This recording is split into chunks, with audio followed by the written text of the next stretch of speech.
السلام عليكم ورحمة الله وبركاته متابعات الغاليات، كيف الحال؟ ان شاء الله تكونوا على خير وبخير. وانتم كتشوفوا فيديو اليوم، فيديو جديد مع وصفة جديدة للشعر او ماسك مرطب للشعر كيراتين طبيعي 100% بمواد طبيعية وزوينة. كيف ما كتشوفوا معايا هاد الماسك هذا كيرطب الشعر مزيان. بالنسبه للبنات اللي ما كيبغيوش يديروا بروتين بحالي، انا بصراحه ما عمري ما درت البروتين وما كنفكرش نديرو، كندير هكا وصفات طبيعيه غير في الدار، طبيعيه 100%. ويلا ندوزو مباشرة التفاصيل باش ما نطولش عليكم الفيديو. اول مكون اللي هو مكون رئيسي وزوين زوين خطير بزاف للشعر، كيرطب الشعر بواحد الطريقه اللي هي رهيبه عجيبه. عندنا الروز. بالنسبه للروز كتستعملوا اي روز عندكم، كلاسي او العادي او اي روز عندكم. انا شعري طويل استعملت منه كاس ديال الروز بقياس كاس العنبه. وبالنسبه للمكون الثاني اللي هو خطير جدا للشعر كيرطب الشعر وكيغذيه، وهما القشور ديال البنان. فيما تاكل البنان احتفظي بالقشور ديالهم، راه غتحتاجيهم باش تصاوبي هذا البروتين هذا او كيراتين طبيعي للشعر.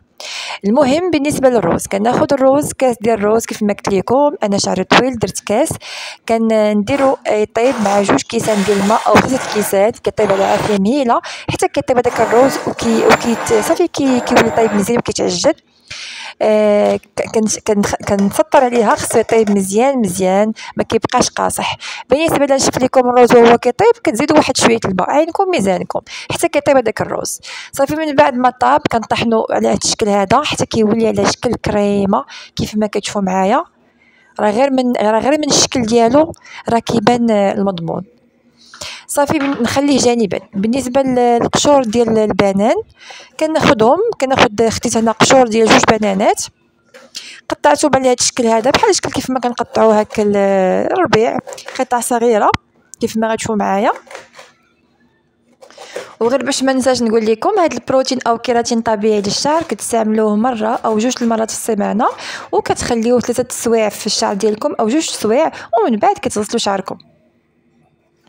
كناخذ كاسرونه كندير فيها داك القشور ديال البنان او الجلوف ديال البنان صافي، وكنزيد عليهم واحد ربع كاس ديال الزيت اللي عادي اللي كنطيبوا به في الكوزينه، اللي عادي ماشي الزيت اللي كديروا للشعر ديالكم، الزيت النباتي اللي كطيبوا به المرقه او الطاجين ديالكم، كديروا منه كاس ربع كاس ديال بقياس كاس العنبه. كتخويو على هذاك الجلوف ديال البنان وكتحطوا الكاسرونه على عافيه مهيله لمده ديال 4 دقائق 5 دقائق. غير كيبدا كيغلي هذاك الزيت كيف ما موضح في الفيديو، غير كيبدا كيطلع الغليه ديالو صافي كتطفيو البوطه، كتحلوا الكاسرونه وكطحنوه حتى هو بهذا الشكل هذا بالبغا ميكسور او بالطحان اللي عندكم. المهم خص هاد المكونات يطحنوا مزيان. صافي كيف ما شفنا كنوريكم شحال تيكون هكا رطب واملس. وبالنسبه حتى للروز حتى هو شوفوا تبارك الله ما شاء الله القوام ديالو كيفاش داير. ما تقولوش انه روز، قولوا انه يعني كريم للشعر. انا كنجربوا معكم في ايدي باش كتشوفوا غير النتيجه بعدا، النتيجه اوليه على الايد ديالي صراحه رهيب بزاف. صافي هنا مباشره غندوزو باش نخويو المكونات في شي اناء هكا كيكون كبير باش نقدر انني نخلطهم على راحتي.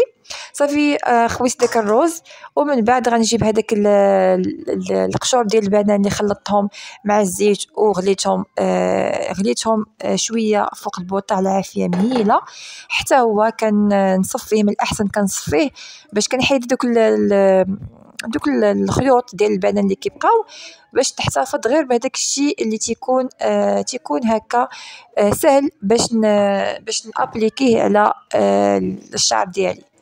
كيف ما كتلاحظوا معايا القشور هذا نخليهم الشبكه، وكناخذ هذاك الشيء الاخر داك الشيء اللي تيكون مزيان.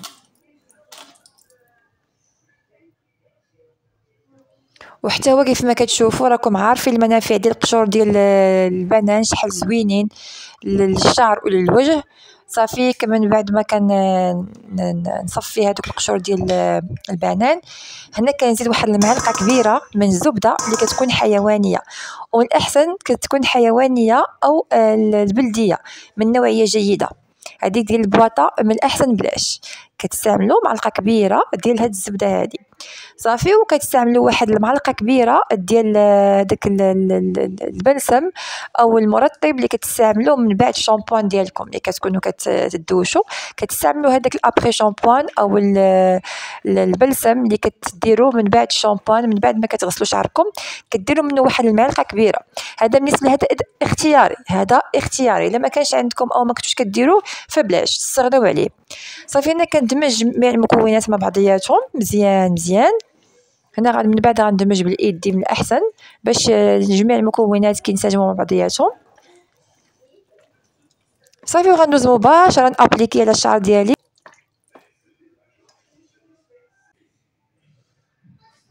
وبالنسبه لهذا المكون هذا ديال الزيت، انا درت زيت ديال الكوكو غير ضفتو كاضافه، وتقدروا حتى نتوما تضيفوا اي زيت عندكم، زيت اللوز، زيت الجنجلان، زيت الخروع، المهم اي زيت كتطبقوه لشعركم ديروه في هذه الخلطه هذه. راه تبارك الله ما شاء الله واحد الخلطه، واحد البروتين على مزويناتو طبيعي 100%، وكيعطي واحد النتيجه هائله وزوينه بزاف. وغادي يعجبكم شعركم ملي غتابليكيو، ملي غتجربوا هذا البروتين او الكيراتين غيعجبكم، وغتعاودوا ديروه مره ثانيه وثالثه ورابعه، وان شاء الله غداوموا عليه. بالنسبه لي هنا كنديرو في شي بواطه، وكيقدر يبقى لي حتى لسيمانه. كنديرو في بواطه وكنخليه في الثلاجه فيما بغيتو كناخذو. بالنسبه للبنات اللي شعرهم قصار اللي شعرهم قصير راه كديروا هكا في بواطه وكتخليو كل مره ملي تبغيو تدوشوا كتاخذوا منه شي شويه الكميه اللي غتقد لكم الشعر ديالكم.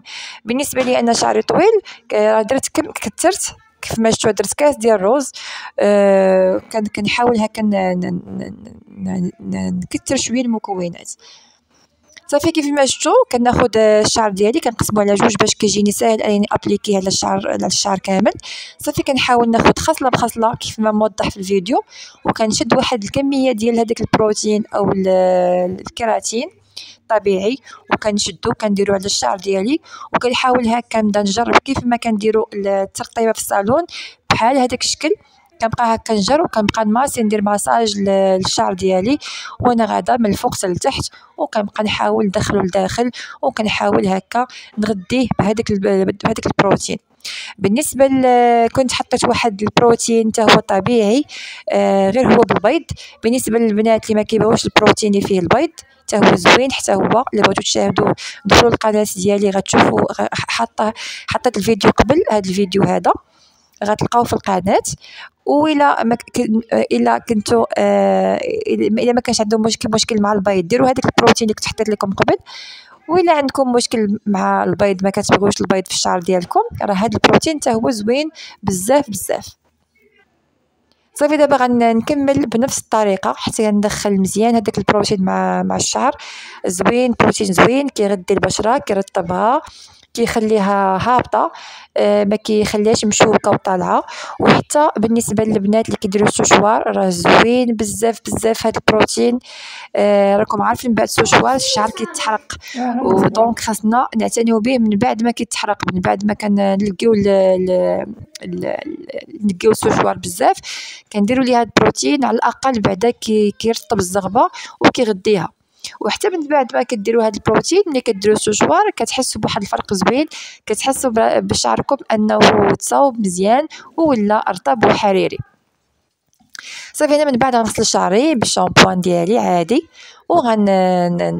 ندير من بعد نشفو ندير باتشا لوي. كيف ما كتعرفوا البنات حنا كنعرفوا الباتشا راه معروفه. باتشا كدوروا شعركم وكتحزموا بشي زيت الحياتي وكتباتوا به، او كديروا غير واحد الساعه وساعتين غير بما داك الشعر ديالكم مرتاح وكتطلقوه، وتبارك الله ما شاء الله غتلقاو نتيجه زوينه. غير الى جربتوا هذه الوصفه ما تنساوش تخليو لي تعليق زوين وتشاركوا الوصفه مع صحاباتكم.